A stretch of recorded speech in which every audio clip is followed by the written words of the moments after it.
the new Four Seasons The Autumn Pack.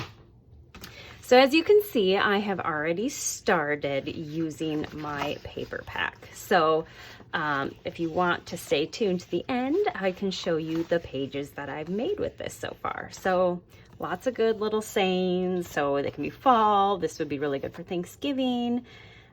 Pumpkin patch, apple picking, you know, just lots of options. All right, so this is the 6 pages. So you can see this would be that. So this is all of them. So before I pull out the papers, I was just going to do a picture of my son and my daughter a long time ago, getting ready to go out and run. So I also thought to pull this "See You at the Finish Line" stamp, which is a running stamp. And then this is also one of the stamps and thin cuts that I pulled out to use. And it's very sports themed, but without being for a specific sport. So it's kind of nice because, you know, this can be used for any sport that you might be, you know, looking to use stamps for. So very versatile. So now I'm gonna get started, and I'm just gonna speed it up since I take a long time. And I just wanted to kind of show how I'm thinking about how I'm going to lay this out, and bringing in some scraps, some papers that I can use. I try to use the zip strips whenever I can, and I try to use the volumes of the Make It From Heart so that you can get some layout ideas. So I did get some inspiration from the volume 5. I can't remember exactly which pattern I chose. I'll have to go back and look. There, I'm just measuring my photo so you can kind of see the sizing and what I'm working with. So I'm just trying to lay things out, and since I want to use scraps, I'm not going to cut more into my paper. I wanted to just cut it into pieces and slip the little stripes on the back because you won't see the full stripes anyways. So now I'm just going to mount my papers. I'm going to use my mocha ink and just ink edges just to give it a little more definition. And I tried to speed up a lot of parts that are just kind of tedious things putting together. I feel like you get the idea. Here I just kind of squeezed my ink pad so I could use a little of the ink with my water brush to make some splatters on the back. That way I just don't have a bunch of blank white space around, and it's an easy way to add without having to add more stickers or more paper, and it just gives you some splatter. Of course, if you like to use control splatter, you can always use the Perfectly Imperfect Patterns stamp set. There is a new one in the new catalog.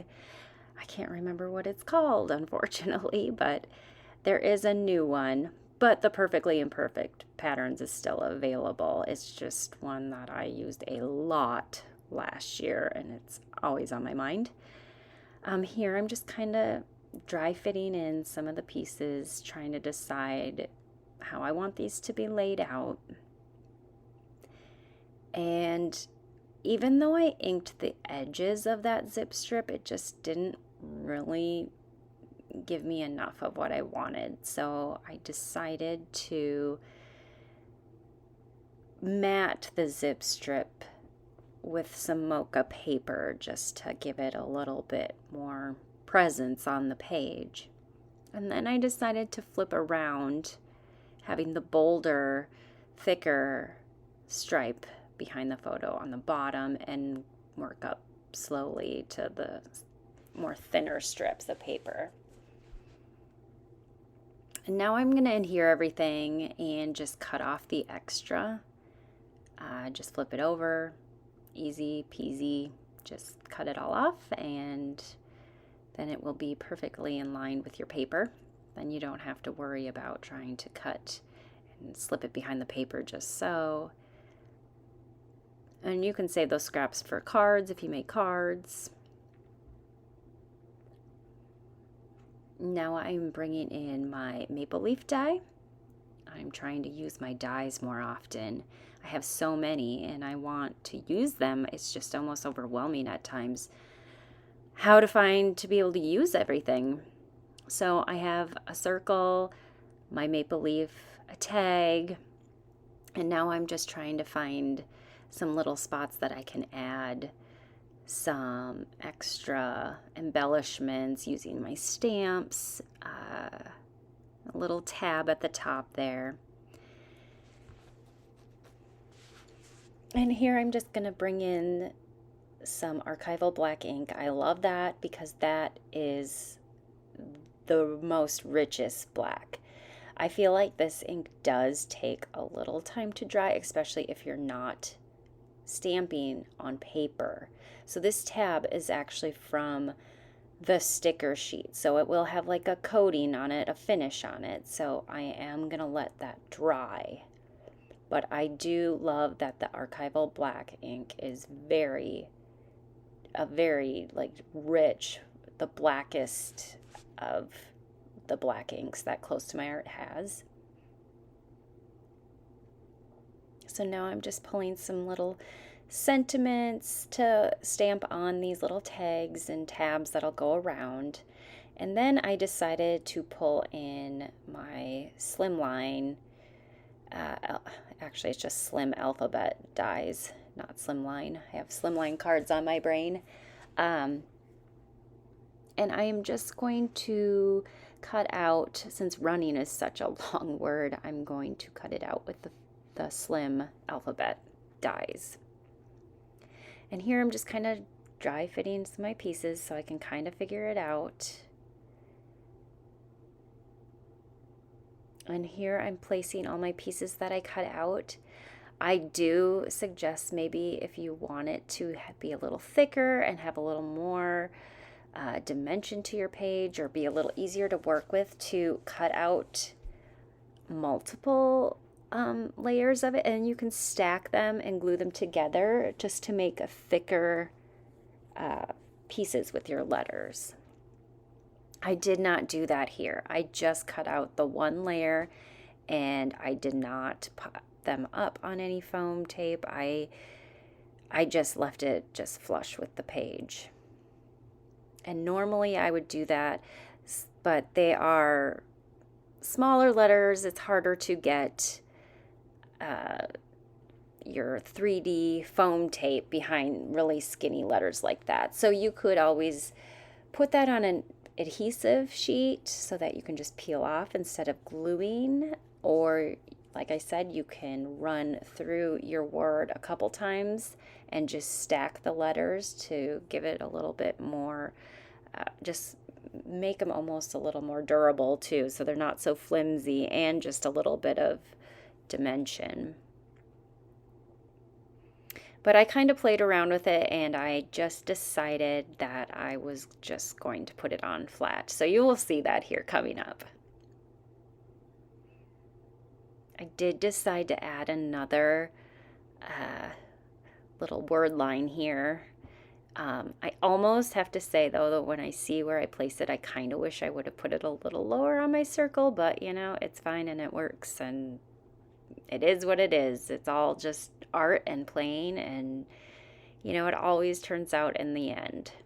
I do like to clean up as I go because I just don't like to have a whole mess of things to clean up. So I do clean my stamps off right away and put them back on their sheet. I have this fear of losing like little ones. If I just set them aside, they stick to things easily, and yeah, I just like to clean up as I go. I don't know, maybe it's an OCD thing, but I just do that.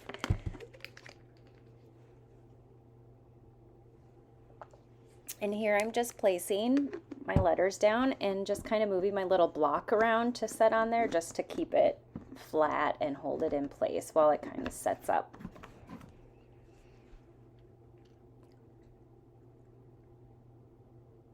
And here I pulled an old stamp set. I think it's called In the Game. I can't remember. But I did pull the champion stamp, and then I added an S that was as close as I could to it because it just said champion, and there's 2, so obviously I wanted it to say running champions. And there you could see that I just stamped on a white piece of paper underneath just to see kind of what it would look like before I actually committed to stamping on my page. But I do stamp on my page a lot, and you know, I've tried to realize that stamps, that might not always come out perfect, but it is okay. You know, you can do your little practice stamping ahead of time as much as possible, but in the end you can always fix it. You could always cover it with a piece of paper, or you know, some people will, if it's black, you could take a little black marker and color in like a little spot that was missed, and you know, you can figure out ways to just make it work. So here I'm just stamp some more images, die cut them out, just adding little pieces around to make some clusters. So I have my main cluster with the title and some sentiments like the trophy, my leaf, just because it was fall. And you know, even though this is a running page, I just decided like the colors are fine, it works, and you can use your papers for whatever. It doesn't have to be running theme paper or sport paper. I mean, you can make your pages work however you want them to. And here I'm using some of the new enamel dots, hearts, and all of that is left from my stash. You actually those are new, so you can get those. That's from the new core catalog, and I'm trying to incorporate more things. Also, I had arrows from my stash that I pulled in, because why not? And I finished my tag off with some twine, and that's the finished project. Okay, so I wanted to show quick how my page ended up, and you can see here that I did go back and add some of that gilt gloss spray and just added a little splatter around the page just for something a little extra. And I think that turned out pretty good. Something that is in volume 5, Make It From Your Heart. So that was my jumping off point. So I did the weaving, I did a large picture, just some extra little embellishments. I got tags. Again, I did the twine. You can see that I just kind of layered with foam tape my embellishments here. It's kind of a busy situation, but I still think that it worked. All right, so next I have, this is the autumn paper pack again. That's current in the catalog. I made triangles I used as kind of my base, and this again I used, there is a triangle pattern in volume 5 of Make It From Your Heart, and I thought, hey, today I'm going to try and use triangles. So I cut up a bunch of triangles, and then I used the new Moxie alphabet, and I got some inspiration from some other YouTubers that were stamping and then embossing it, and then it comes with the die cuts to die cut out the letters. So I did that. This was simple serif. Again, this one comes with a stamp set, and you can get the die cuts or you can get them together. I think it's still available, but this is new in the catalog this current year. This was an old stamp of the month. Gosh, from a few years ago. This was from the May stamp of the month of this year. I liked that. This little envelope is available. It's just a little die cut envelope, and you fold it up and you stick it together. And this little paper and sentiment on this was from the April stamp of the month this year. Just added some little sequins, a few enamel dots. I colored this, I colored her. Yeah, and then you can just see it's just very shiny and shimmery. And I did end up adding some gilt gloss spray. You can also see I used some background stamps, so I actually stenciled with some new stencils that we have. I believe this was one of the card front stencils. And then I had an old background stamp that I just kind of loosely stamped on here, and it's like a chicken wire, so I just liked that. And then a little bit of splatters with my Perfectly Imperfect pattern, and then again, yes, I went back with the gloss spray. So I was a little skeptical at first about how this was going to turn out, but it seemed to work okay. All right, and now for the last one, I found this also in volume 5 of the Make It From Your Heart. This one, it only called for like a few strips down and not dovetailed, and then it had a longer banner that's dovetailed. But I decided I wanted to dovetail it. I wanted to use up some of my zip strips, some of my stickers from the autumn paper pack. So I built this, I inked all the edges, put this down, used the paprika to back my photo. These are stickers from the sticker sheet. Leaves that were from the layered leaves, or maybe they're just leaves. I don't know. They're still available, but they were in last year's core catalog. But they're still available. I die cutted those out. I saved the insides, and I embossed all of these and just did a lot of embossing. These flowers and these leaves are from the Crisp Air. This was a sticker I just stamped on this and layered it in. This was a sticker I used a little stitch circle to cut out a little circle of shortbread just to highlight that a little better. I stamped this was from the Crisp Air stamp set 2, and then I did some ink blending on the back, some Perfectly Imperfect stamping, some paprika shimmer brush, and then I kind of felt like, okay, it's missing something. It's just so blank around, but I didn't want to add anymore, so I decided to cut off some of my white daisy. I backed it with mocha, and then I love this houndstooth, and I just thought with that right in the middle, that was kind of how I chose it. So I did like a frame style around it. So I think it turned out really nice. Again, there's just so many things to try.